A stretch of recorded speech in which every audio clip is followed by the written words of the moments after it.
All right, what's happening, y'all? It's your boy Rico from Street Scores. I know it's late. I'm like starting this recording at 11:22 p.m. Eastern time, so it's definitely not coming out until technically August 19th. But I gotta break down everything that happened today, day 18, August 18th of Commanders 2023 training camp practice. Again, I know I'm late. Just had a really long day. I was able to get the Sam Howell video with him being announced a starting quarterback, that whole breakdown with stats and stuff. If you haven't seen that yet, go check that out as well. I was able to get that done. I was able to upload practice clips and then a whole bunch of yard work, all kinds of stuff. So that's why I fell behind. But either way, I'm getting this video done tonight before I go to sleep. So even though most of y'all are gonna watch this in the morning, I don't care. Even though I've been seeing in the comment section that there is a late crowd out there and y'all appreciate the late upload. So hey man, this one's for y'all. But today we have a lot to talk about. Most notably, Bieniemy is starting to get really creative with the offense. We're seeing wildcat, we're seeing misdirection, we're seeing sweeps, like direct snaps to Curtis Samuel, things like that. Also, Sam Howell was of course announced the starting quarterback. Again, I already did like a full 30-minute breakdown of all of that, anything like concerning that, as far as stats, the history of other late round quarterbacks and how well they've done in the NFL, and what are Sam Howell's chances of being that great as well, not only historically but also just based on the talent that he has around him. I talk about everything. And then also today, this man balled out. Like, he looked like the starting quarterback. He looked like the franchise quarterback. It's as if him being named QB1 gave him a little bit of extra attribute boost to all of his stats and stuff like that. It was great. Today, he was super on point, even more than usual. And then also, we have a lot to talk about. Like, of course, a big injury update. Like, Jahan Dotson got hurt at one point today in practice. Cole Turner got hurt. And then, of course, we got to talk about Danny Johnson suffering a strained rotator cuff because of that Mark Andrews body slam. We got to talk about that. Also, the jersey schedule has been released, so we know exactly when we'll wear our burgundy jerseys, our white ones, and for me, most importantly, our black ones as well. So before we dive into all of that, because this is almost like halfway a Rico report with all of the random stuff that don't even necessarily just include what happened today in practice being included in this video. So we're about to have a lot of fun, but before we dive into all of that, make sure you stiff arm that like button, stiff arm the subscription button, stiff arm the bell next to that subscription button so you get notification each and every time I release an informative and opinionated video just like this one. Make sure you stay tuned for all of the content. Again, I'm out here having to put out like 3 to 5 videos a day with everything that's going on. Breaking news. I'm still working on these rookie film sessions. I'm falling behind, but I'm still trying to get a lot of those done before week 1 even starts. And then any updates, I'm live streaming the upcoming preseason game against the Ravens in totality from quarter 1 all the way through 4.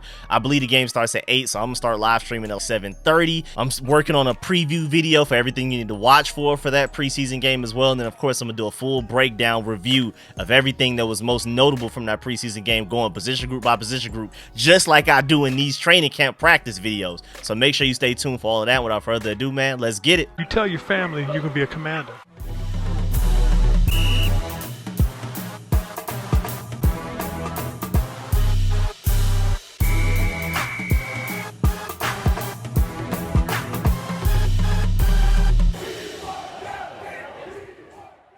Sorry for the long intro, but now it's time to get to it. Again, weather in the DMV, well, technically this is like Virginia, not the DMV part of it, but either way, the weather is in the upper 70s. Again, I'm very envious of y'all being down in Atlanta.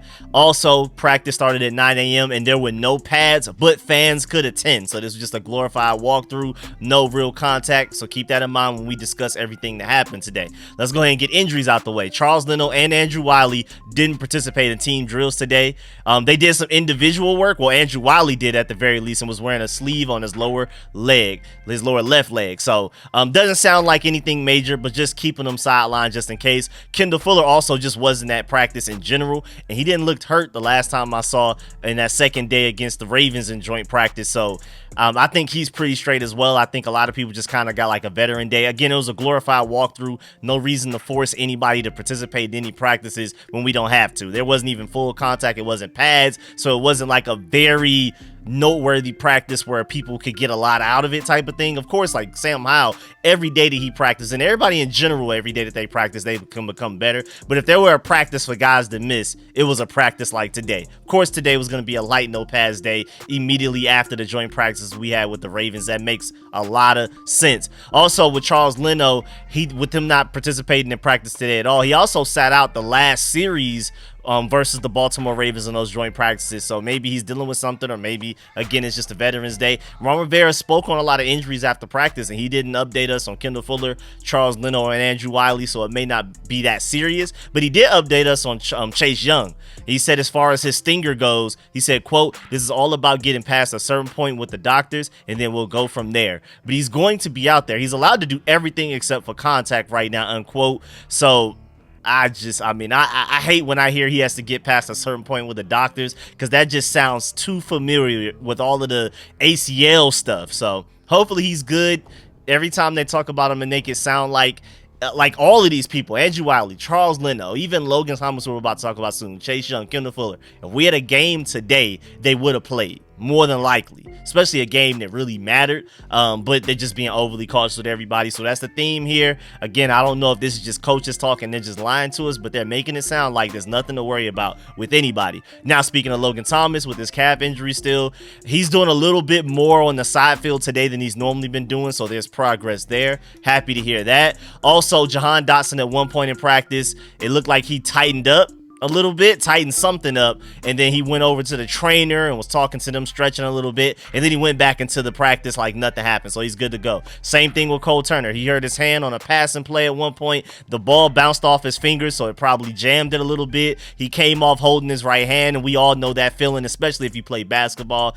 Whoo-wee, boy, I hate that feeling. Head athletic trainer Al Bellamy taped up 2 of his fingers together, and then he just went right back to the sideline, and then he ended up getting back on 11-on-11s later on. So Jahan Dotson, Cole Turner suffered some sort of minor injuries in practice and then went back to team drills like nothing happened. So they're super good to go, because if we're being overly cautious with people, the fact that we put them back in the same day that they got hurt means that they're pretty much, the equivalent of being 100% in football terms. And then before we leave the injury part, we got to talk about it, man. And I know a lot of y'all were probably just as furious as y'all were when y'all heard this, or maybe some of y'all may not know. But Commanders cornerback Danny Johnson had suffered a strained rotator cuff and is considered day-to-day after he was body slammed from behind by tight end Mark Andrews in that first day of joint practice. There were a lot of different fights and stuff like that. And you remember Danny Johnson, I guess he hit Mark Andrews in a way that he didn't like it. When I look back at the replay, I don't think it was anything that serious, but even if it was, you could have just talked to him. The body slam him, and now he's day-to-day missing practice because of it, is insane. Already started to hate Mark Andrews for that. Now it's a target on his back. Now it's probably even worse, which is going to make this preseason game very interesting. If you haven't seen the play, or if you wanted to rewatch it, here it is right now. The next minute and 24 seconds is going to be dedicated to this play and everything that happened before, during, and afterwards. So if you want to go ahead and skip it, just go ahead and skip ahead like a minute 30.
And one of the main first things that I think of is, man, I know these things aren't ran by the league. They aren't organized by the league. They aren't sanctioned by the league and anything like that. The NFL doesn't monitor these practices, but we got to set something up to where we can have some rules in place and some punishment, some fines, some even maybe potential suspensions for something like this. Because if this were in a game, Mark Andrews would for sure be fined and more than likely suspended.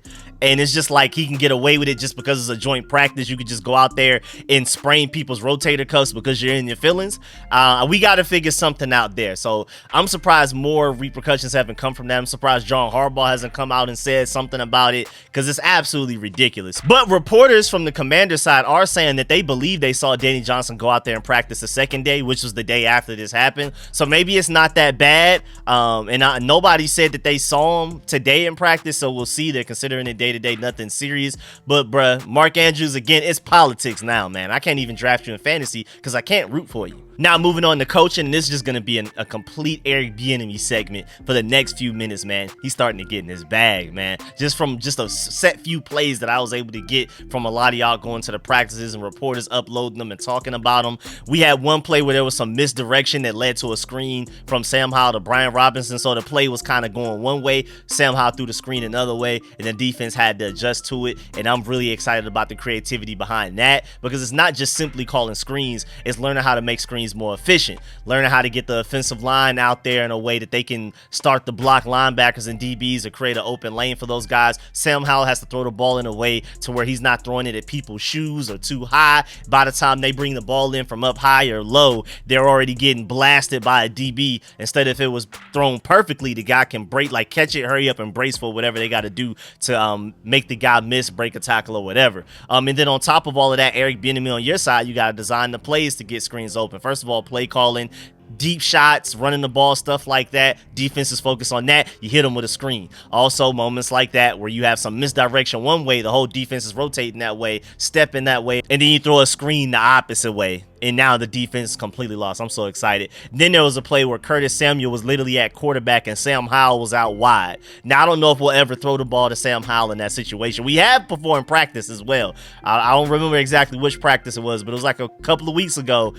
Somebody, I think it was Logan Thomas, threw a pass to Sam Howell twice in practice. The first one was completed. Then the second time, the defense wasn't going for it and made sure it didn't get completed. I doubt we do that in a game because you want to protect your franchise quarterback, but that's really interesting. I mean, we ran Wildcat with Curtis Samuel today. We had a Terry McLaurin jet sweep out of the backfield. And then also at a certain point today in 11 on 11s, we emphasized runs because, again, we were very pass heavy to start the offseason. Voluntary OTAs, mandatory mini camps, and like the first week of training camp, it was very pass heavy because we were trying to get Sam Howell to understand the offense. I mean, it's a new offensive coordinator. It's a new quarterback. It's pretty much an entirely new offensive line outside of Charles Leno at left tackle. So, of course, with passing concepts being the hardest to learn and digest and adapt to and stuff like that, we wanted to get that out the way first. And then now we're starting to work in the run game where it's not just simply run the ball through this gap and offensive lineman, you block it open, running backs, you find it and stuff like that. We run a lot of zone runs in the first place anyway, so it's not even necessarily that specific and obvious which hole you need to run into, but just in general, running concepts like, again, misdirections, counters, jet sweeps out of the backfield, even if it's like a receiver like Terry McLaurin, Curtis Samuel, Jahan Dotson getting the ball out of the backfield. We're starting to do a lot of stuff like that. And Samuel Cosme looked really good today, allowed Brian Robinson to get a really good run off of one of those run plays that Samuel Cosme had a great block. So I'm really excited about that, man. The run game is starting to get installed a little bit more and more every day. And then also, shouts out to Ryan Fowler for pointing this out. Eric Bieniemy allows his athletes to be athletes. He's not pigeonholing them simply just to exist in the architecture of his offense. It's something that Washington skill players haven't had the freedom of the last few years, and Sam Howell should, if anybody, be the main beneficiary of that. And also of all of the weapons, like the receivers, the running backs, the tight ends, and stuff like that. Because when Sam Howell was talking about getting the first place job, the starting QB job, and all of that type of stuff, he said, quote, "I'm just kind of playing instinctive. There's not much thinking going on," unquote. And when players have to think less, that just makes them better players. I've already talked about that with the linebacker group, and I feel like that's exceptionally huge for the quarterback group. If you're not worried about certain things, you're thinking about how your footwork is. You're thinking about overthinking things like where you should go with the ball, reading coverage and stuff like that. If you're doing more doing and you're just relying more so on your natural talent and your instincts rather than having to overthink things, process things like, oh, what does this play mean? We got to go through these steps, and it's like a 1, 2, 3, 4, 1, 2, 3, like mechanical thing. If it's more fluid, natural, rhythmic to it, that's when you become a better player, a more natural player, a more consistent player. And Eric Bieniemy even talked about it when he says, talking about Sam Howell, quote, "I've seen growth. You can see when he's confident. He's coming off the mound, releasing the ball. It's a thing of beauty. It's been fun watching his growth process," unquote. So, man, I'm talking about that in the coaching section because Eric Bieniemy's offense does everything that it can to make it easier on the players. It allows you, if you have talent, use that talent. We're not going to overthink things. We're going to get you the ball as often as possible, and we're going to make things easier for you to understand so you can do what you do best, and that's go out there and be talented at your respective positions. Also, shouts out to my boy Josh Taylor. If you're not following him, subscribe to him, all of that, man. You have to. Josh Taylor FB on Twitter and all of that. He said, quote, "I love EB, man. The offense was lined up for a play, and EB started shouting the play, and apparently he was saying the wrong one. And he said, quote, 'Hey, that's on me. I'm going to shut the F up. That's on me,' unquote." And I love that from Eric Bieniemy because he's the first to yell at people when they're right or wrong. Both of them. People keep hearing about Eric Bieniemy yelling at players and think it's only when they're doing poorly. He's the first to congratulate people as well whenever they do something right. And on top of that, if he makes a mistake, he's going to be the first one to admit it and literally told himself to shut up. And I'm pretty sure a lot of the players love that, respected it, and probably even laughed at it. I love what we have in a personality in Eric Bieniemy. Even outside of the X's and O's, even outside of the leadership and a lot of the intangible stuff, even just the personality Eric Bieniemy's bringing to this team is just absolutely amazing. I'm so happy. We are so lucky to have him and to get him when we got him. And then also now moving on to quarterbacks. Y'all know we go position group by position group. Quarterbacks, running backs, wide receivers, tight ends, all the way down to the DBs and even special teams. Starting with the quarterback, we're only going to talk about Sam Howell today. Man, today he was on fire. He started 11 on 11s, 2 of 3, hitting Jahan Dotson over the middle at one point.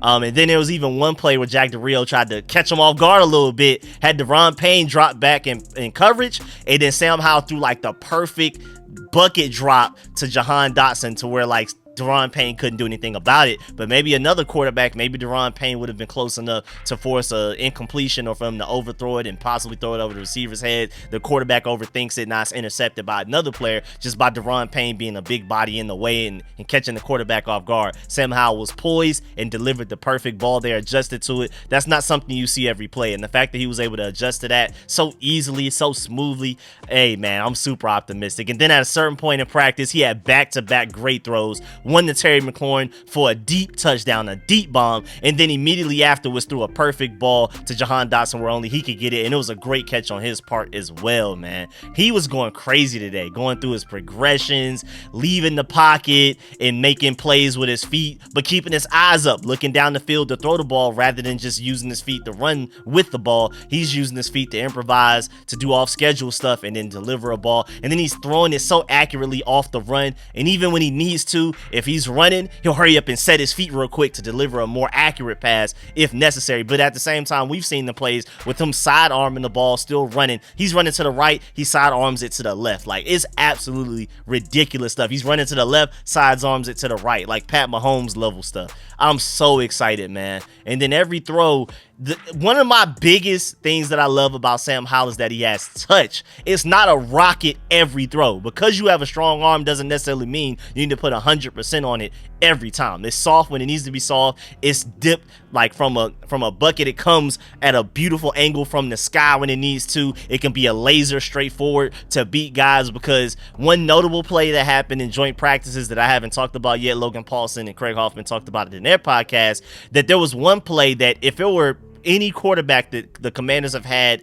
over the past few years other than Sam Howell, is probably intercepted, especially if it's a guy like Taylor Heinicke, because there was a play where somebody ran some type of route towards the sideline and Kyle Hamilton saw it. He made a good break on the ball. It was good coverage recognition, but Sam Howell threw it so fast and with so much flame behind it that it got there before Kyle Hamilton can really do anything about it physically. And that's probably a pick six if that's Taylor Heinicke, but with Sam Howell, that's a 12-yard completion, and that's going to open up the offense, because now we can do things that we couldn't do before in the offense. Now the defense has to respect the entire field, not only deep down the field, but also sideline to sideline. We weren't really utilizing the sideline sideline throws, especially with Taylor Heineke on the field, because of plays like that would have been pick sixes. We've seen Kirk Cousins, it happened to him. He tried to throw it to the sideline. It's there either late or he just doesn't put enough on it to where it can get there in time, and then there's a DB with a pick six on Kirk Cousins as well. Sam Howell, that opens up the playbook. We can do that with him. He can complete those passes without it being intercepted. So now that scares a defense like nobody's business, man, because now you got to worry about literally everything. Now you have to worry about that side stuff. Now the stuff that you would normally worry about in the middle is wide open for Sam Howell, because they have to cover everything and respect everything. That's why I'm so excited about him, man. I'm telling you. Also, I mean, just point blank period, he looked like a franchise quarterback today. He was named the starter. He went out there and looked like the starter. He's been looked like the starter, but today it just seemed like it had a little bit more, yeah, I'm the starter, little swag to him, man. It was ridiculous. Also, speaking of him being the starter, man, shouts out to my boy at the Tay and Todd podcast. Make sure you subscribe to them and follow them on Twitter as well. I shout them out all the time. They brought up a great point on Twitter. They said one thing that really stood out from Howell was when he said early in camp he knows the offense so well, he can help other guys get set right. But it's his first year in the system just like everybody else. And like I've already said, this is his third offensive coordinator in 3 years. So it should be like information overload right now for him. But that's just crazy. Going back to Tay and Todd podcast, that proves the amount of time and work that he's put in to learn the offense, because he's even ahead of veterans. I mean, granted, this offense is pretty much new to everybody but Byron Pringle, Derek Gore, and Marcus Kemp. And the fact that Sam Howell is able, as the redshirt freshman that's only started one NFL game, he's helping other people learn the offense better and catch up. That's ridiculous, man. That shows a guy that's dedicated, that it's not just natural talent. We're talking about natural talent. He's easily one of the top 15 most naturally talented quarterbacks in the NFL. But that's the type of work ethic that's coming with it as well. That's ridiculous, man. Also, Rick Dog Walker brought up a great point about Sam Howell. He said, quote, I have not seen anything about him yet that would discourage me from thinking he can be a winner. I think Bieniemy will scheme up a way to protect him, unquote. And that's a great point. I completely agree. Also, Ron Rivera said that he wanted to make his announcement about Sam Howell being a quarterback after what he saw in those Baltimore joint practices. He said he wanted to wait. He wanted to gauge how he was, how he would grow, how he's improved, how he would look against a pretty good defense, a defense that you haven't been going against every day, so you know them, they know you. And he said after that, that pretty much wrapped it up. It's time to go ahead and name him a starting quarterback. He did everything he needed to do. And I see the logic of some people felt like, well, you might as well wait till after the Ravens preseason game, because what if he goes out there and is just absolutely terrible and now you look silly? First of all, I highly doubt he will. I think he's going to go out there and ball out. That's how much confidence I have in him. But also, I just think, I mean, there's nothing he can really do in this Ravens game. I mean, have one bad game, one bad series or something, and now suddenly Jacoby Brissett is once again competing for the starting spot. I don't think so. Just go ahead, name him a starting quarterback as soon as possible so we can keep it pushing. And I love the swag that he came in with in practice after being named the starting quarterback before practice even started. Also, it seems like it was viewed outside as a battle. I mean, but us as Commanders fans, we know Sam Howell was QB1 from the beginning. Ron Rivera and them have been saying it from the beginning, since even before free agency and the draft. But a lot of people in the national media, outside the Commanders fan base, media group, whatever, they still thought it was an honest QB battle. I mean, and it technically was. Like, if Jacoby Brissett was just noticeably better than Sam Howell, then he could have won it. But everybody had faith that Sam Howell would win it, and then he went out there and won it. And I mean, again, most importantly, this wasn't just give it to Sam Howell by default. It wasn't, oh, Jacoby Brissett was bad and Sam Howell was only slightly better. No, Jacoby Brissett was really good. Sam Howell was just even better, which is just the best case scenario for us as far as the QB competition going. Also, shouts out to my boy Tay and Todd podcast again, because they said, here's the hope, and today is the last time a QB is named a starter in Washington for a long while. And I completely agree, man. That's a very underrated comment. And then, of course, the reason I'm so optimistic about Sam Howell is just the jump he made from week 3 preseason last year of 2022 to what he looked like the next time we saw him week 18 regular season versus the Cowboys, where he fixed a lot of his mechanic issues and being able to go through his progressions, his throwing motion, his footwork, all of that type of stuff. Then how he looked in the preseason game versus the Browns and the joint practice against the Ravens. Those were 2 big jumps. Again, there was a lot of hype surrounding him after that week 18 game against the Cowboys, but there was still a lot of noticeable problems and red flags about his game as far as mechanics go, going through progressions, getting the ball out quickly and stuff like that. But even with as great of a game as he had against the Cowboys, there was still some very noticeable things. It's like, we got to fix that before you become our franchise quarterback, our quarterback of the future that can lead us to Super Bowls. And the jump from week 18 to now is probably just as big, if not even bigger, than the jump he made from that 2022 preseason game to that week 18 Cowboys game. So just assuming that he continues on the current trajectory that he has right now, he's only going to get better and better. I think this guy has top 15, top 10, maybe even top 5 quarterback potential in him. I really do. I'm not going to bet my life savings on it, but I think it's safe to assume he'll at the very least be a top half of the league quarterback. I think that's safe to say. And then the talent with the arm strength and the mobility, he has top 5, top 10 quarterback in him, but we'll see if he can ever reach that. The supporting cast matters a lot for that, and I think he has a great supporting cast. The only thing I'm slightly even worried about is the offensive line, and even then I'm more optimistic than most people are. But Rivera did say that Sam Howell will play a Monday night's preseason game against the Ravens, so the starters on both sides, it sounds like they will play. Now moving on to the running backs, I'm hearing a lot of reports that Antonio Gibson looks like his vision has improved mightily. Him and Brian Robinson are still working on their pass protection a little bit. Chris Rodriguez is already ahead of those guys already. That's how great of a pass protector he is. Brian Robinson and Antonio Gibson are better than they were when they first got drafted, but there's still some work there. But Brian Robinson, as far as vision goes, with that freakish athleticism under the genius of Eric Bieniemy, big year coming. I'm telling you, man. I'm telling you. Also, speaking of Chris Rodriguez, he's been doing a great job of hitting the hole and being decisive where to go. And then after that, it's hard to tackle him. That's why he looked better in the preseason game than he's necessarily looked in practice, because one of his best traits is hard to bring down, hard to tackle. Arm tackles aren't going to work, and even squaring up with them evenly is just not going to work. Again, like I keep saying, the reason why I already felt like he would be a steal in the 6th round is because he played for Kentucky, which their offensive line was usually outmatched by the opponent's defensive line any given day, going against Georgia, Alabama, LSU, whoever. And then he also had Will Levis as quarterback, who I'm not a big fan of. They didn't really scare defenses into taking players out the box. So Chris Rodriguez was going through a gauntlet every day and was still very productive. Now imagine what he does with a better O-line, with a quarterback that takes players out the box because of his arm strength, a really smart offensive coordinator, all of that type of stuff, and the weapons around him where you're not the offense carrying the back on your team. So again, on top of all of that I just said, also his contact balance, his ability to break tackles and stuff like that, that shows up when we're in full game mode, game speed. People are allowed to hit and tackle you. In practice, most of the time we're not. So you kind of got to guess how good he is. And then you saw in that preseason game when it was time to tackle Chris Rodriguez, people just couldn't.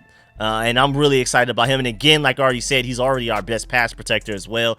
Huge still. I feel like the same way that Eric Bieniemy got a lot out of Isaiah Pacheco, a 7th round pick last year, he's probably going to get even more out of Chris Rodriguez this year. But we'll see. The only problem is we have 2 really talented running backs in front of him as far as running the ball and catching the ball. So it's going to be hard for him to put up similar stats. But Chris Rodriguez is a pass protector and a bulldozer big time, man. And then also Alex Armah, man, he's been blocking his tail off. Now, he is a fullback / tight end, so you kind of expect that, but he had a really good job blocking Derek Forrest to allow Curtis Samuel to run down the sideline. I'm telling you, man, this is a really deep position group. I'm always going to bring up Alex Armah when I can because he is from Atlanta. I still doubt that he makes a 53-man roster because I just don't really see us utilizing the fullback that much. But hey, man, as a reserve tight end, you never know. Maybe the practice squad I'm hoping for. Then the receiver group, again, Terry McLaurin, deep touchdowns, catching the ball whenever he wants to, almost always open. What can you do? Jahan Dotson had multiple catches today. Again, with Logan Thomas sideline, it looks like Jahan Dotson is Sam Howell's favorite target. Cole Turner's probably his favorite tight end target specifically, but Jahan Dotson is usually the guy that Sam Howell's looking at whenever a play is going on, because Jahan Dotson is usually going to be open more often. And then also Mitchell Tinsley still standing out, making plays and stuff like that, getting open, making crazy catches. He's doing his thing as well. And then also tight end wise, Cole Turner was making good catches today per usual. I'm not surprised. I'm expecting him to have a big day against the Ravens in this preseason game. I'm excited. Also, one play that was really noteworthy with John Bates, Sam Howell throwing to him. He hit him on a play where nobody was open, and John Bates was kind of like the when in doubt, throw it to him, which I'm sure is by design by Eric Bieniemy for the tight ends to basically be Sam Howell's security blankets. And also shouts out to the O-line for giving Sam Howell the time to even go through that many progressions and reads. I mean, John Bates looked like the fourth or fifth guy that he looked at on that play. And again, shouts out to John Bates for being that dependable when in doubt. At least get the ball out of your hand and somebody's going to be open. So shouts out to that by design by Eric Bieniemy and also John Bates by actually going out there and executing and being productive in that way. Also, tight end Caden Smith, who I highly doubt makes the roster, had a really good catch, one that required a lot of focus, juggling the ball all the way to the point that he fell down to the ground still juggling and was still able to make the catch. So hey man, he's out there trying to make plays, and more than likely just trying to make plays so another team will see him and then try to pick him up and add them to their team, because I don't think he makes it on our team, but we'll see. Moving on the offensive line, like I said, that one play was really noteworthy where Sam Howell was able to go through so many reads and the offensive line kept them clean, so that was very noteworthy. Also, just to update y'all, the Commanders have still yet to decide who the starting left guard is. We know who the starting quarterback is, but we still don't exactly know who the starting left guard is. Still between Sadiq Charles and Chris Paul, even though Ricky Strongberg has been getting some snaps at guard lately, especially in those joint practices against the Ravens, and he looked really good. Like, a lot of people feel like he looks like he's more ready to start at guard than he is at center so far, which is really interesting because I did not see that with him coming out of the draft. Also, like I mentioned earlier, Samuel Cosmi had some really good blocks today, most notably one where he just completely sealed off a defender and allowed Brian Robinson to run for a big gain. I'm telling you, man, Samuel Cosmi was almost perfect in that preseason game against the Browns. He has all pro potential at guard. I'm telling you, if he can block really well against arguably the best defensive line in football, in my opinion, imagine what he's going to do to other teams' defensive lines. And you saw it again in that preseason game against the Browns. I'm expecting you to see it once again against the Ravens in preseason and throughout this entire regular season and postseason, because I'm going to speak it into existence. Now moving on to the defensive line. Today, especially pass rush wise, outside of a few plays like I've already kind of mentioned, the defensive line, whenever they wanted to, looked dominant enough to get to Sam Howell basically whenever they wanted to. This defensive line is absolutely ridiculous, the best in football. Our offensive line, of course, they're outmatched when you're going against the best offensive line in football, so I'm really excited about what they're going to do once we get to this regular season, because I think they're going to eat up and look like the best defensive line in football. Also, Andre Jones stock still rising, still getting reps with the starters and the ones, and not only is he getting reps with the starters and the ones, he's making plays out there with the starters and the ones, getting in the backfield a lot on pass rush snaps, and now he's even making great plays against the run, getting in the backfield, sealing off the edge, making plays and against an inside zone run. I mean, this guy is extremely productive right now. Our defensive line group is really difficult to tell who's gonna make the team right now, bro, because KJ Henry is our 5th round pick and he was receiving all of the hype just a couple of weeks ago, and then Andre Jones has already surpassed him as a 7th round pick. We're gonna keep F.L. Bada. Is Casey Tuhill's job on the line? James Smith-Williams, but James Smith-Williams, they really like him. He has the ability to play inside and outside. Who are we gonna? John Ridgeway? Are we even going to be able to keep him with Fedarian Mathis here? But then again, Fedarian Mathis can't stay healthy, so this is going to be a very difficult decision with the backup wide receivers, those last 2 spots with 9 guys fighting for it, those last couple of spots the defensive line, and those last couple of spots the DB are going to be very difficult. And also, speaking of DB, I don't have any real notable news for linebacker. I apologize, so we're going to go ahead and move on to DB. Benjamin St-Juste, Mitchell Tinsley has been balling out pretty much all offseason, all training camp. He was balling out even against the Ravens, but Benjamin St-Juste locked them up today on a play, and that was really nice. Also, Quan Martin, I'm hearing a lot about people talking about him having a great day, specifically on a play where he had to cover Cole Turner and stuff like that. I'm telling y'all, that Browns game was more of a fluke than anything else. I think he's definitely going to redeem himself against the Ravens. I'm really excited about him. And other than that, nothing very noteworthy, just a typical day. Again, it's really hard to emphasize what the defense did today because it's no pads, it's no real contact, so they're not even going 100%. So it's really hard to really talk about what individuals did on defense today. So we're going to go ahead and move on to special teams. And the only notable thing I want to say about special teams is go ahead and name Casimir Allen the starting punt returner. Let's just go ahead and get this out the way. But at the very least, we'll see in this Ravens game. If he goes out there and does what he did against the Browns in that preseason game Monday night against the Ravens, I think we'll just go ahead and move forward with him being the starting punt returner. I think you got to, man. And then also in random news, very interesting stat. Shouts out to JP Finley for bringing this up. The Ravens last lost a preseason game September 3rd, 2015. Lamar Jackson made his Louisville debut in college September 5th, 2015, 2 days after the Ravens last lost a preseason game. That's absolutely ridiculous. So let's see if we can go ahead and end that streak. Let's go ahead and get that out the way. Let's go ahead and pack it up, Ravens. Longest streak, of course, in the NFL by far. Nobody else cares about preseason as much as the Ravens do. And then, lastly, before we get up out of here, the Commanders announced their home jersey schedule. So, burgundy jerseys, Week 2 preseason against the Baltimore Ravens, which is in FedEx Field, which would be Monday night. I will be live streaming that, of course, and all that type of stuff. And then Week 3 versus the Buffalo Bills, Week 8 versus the Philadelphia Eagles, Week 13 versus the Miami Dolphins, and Week 17 versus the San Francisco 49ers. And then we already have Verizon advertisements, which is crazy as well, man. That Verizon, and then I'm going to do a whole separate video on all of the new sponsorships that we got and stuff like that, because I feel like it's worth a separate video in itself.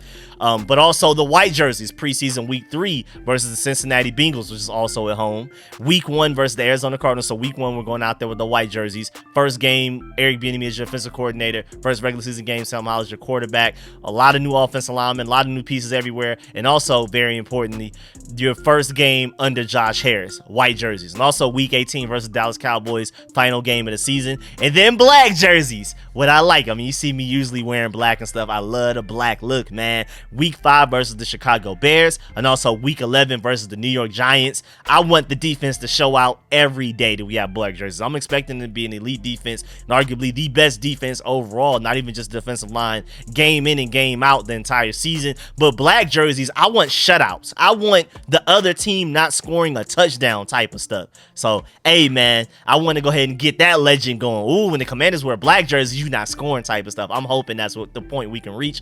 But yeah, man, that's the end of this video. Please get in the comment section. Let me know how you feel about everything discussed in this video. Do you agree or disagree with any of my points? Bring up any extra points that I may not have discussed today that you want to talk about. Of course, let me know how you feel about this whole Danny Johnson situation. Let me know how you feel about Sam Howell, the starting quarterback. Let me know how you feel about Eric Bieniemy's genius and how he's starting to get a little frisky with the offense. We're about to see a lot of trick plays, a lot of creativity that we never saw in the Scott Turner. I'm so excited. Also, let me know how you feel about the jersey schedule. Which jerseys do you like the most? The burgundies, the whites, or the blacks?